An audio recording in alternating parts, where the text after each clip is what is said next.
ছাত্র বৈষম্য আন্দোলন পরবর্তীতে ছাত্র গণপ্রত্যানের আন্দোলনের মাধ্যমে এই খুনি হাসিনা এই দেশ থেকে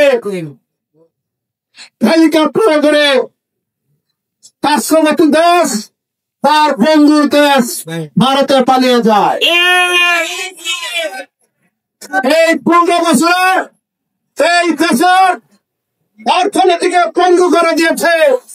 এই দেশের ইসলামী মূল্যবোধকে নিশ্চিহ্ন করা সরকারের সাংঘাতিক করা করেছিল এবং বাংলাদেশ জাতীয়তাবাদী রঞ্জন সংগঠনের অসংখ্য নেতা কর্মীকে গুম করা হয়েছে, হত্যা করা হয়েছে, লক্ষ মামলা দেওয়া হয়েছে, হাজার হাজার নেতা কর্মী পঙ্গুত্ব বরণ করা হয়েছে। শুধু এই শেখ হাসিনা অবৈধভাবে এই বাংলাদেশের সরকারের ক্ষমতায় থাকার জন্য বাংলাদেশের মালিকানাকে বৃত্তাঙ্গুলি দেখে জনগণকে বৃত্তাঙ্গুলি দেখে এই খুনি হাসিনা সরকার অবৈধভাবে এই দেশে জুলুম অত্যাচার নির্যাতন এমন কোন কর্ম করে নাই খুনি হাসিনা ক্ষমতায় থাকার জন্য। আমরা জানি এগুলো অত্যাচার নির্যাতন জুলুম এগুলোর অবসান আছে। সেই অবসানে আজকের এই দিনে খুনি হাসিনা পালিয়ে গেছে। বাংলাদেশের সংগঠন বাংলাদেশ আওয়ামী লীগ তাদের সাথে কথা বলতে পারে নাই, তাদেরকে এই দেশ থেকে পালিয়ে গেছে।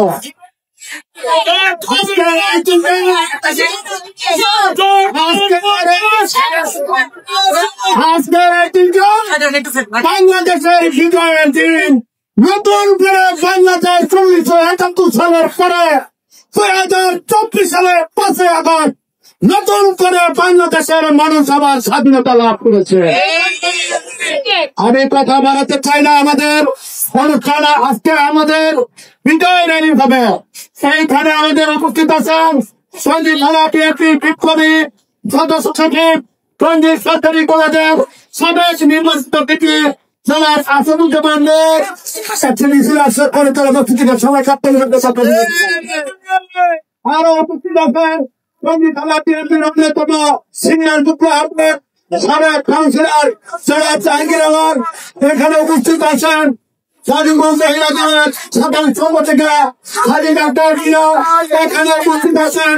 গাজীপুর জাতীয়তাবাদী যুবদলের অন্যতম যুগ্ম আহ্বায়ক সাবেক ছাত্র নেতা জনাব শেখ সুমন, সমর্থিত পশ্চিম থানা ছাত্র জনক সাধারণ সম্পাদক রাতুল মিয়া, আমাদের বিভিন্ন থানার সাধারণ সম্পাদক সভাপতি সহ বিভিন্ন অঙ্গ সংগঠনের নেতৃবৃন্দ আপনাদেরকে পর্যায়ক্রমে পরিচয় করিয়ে দিবে।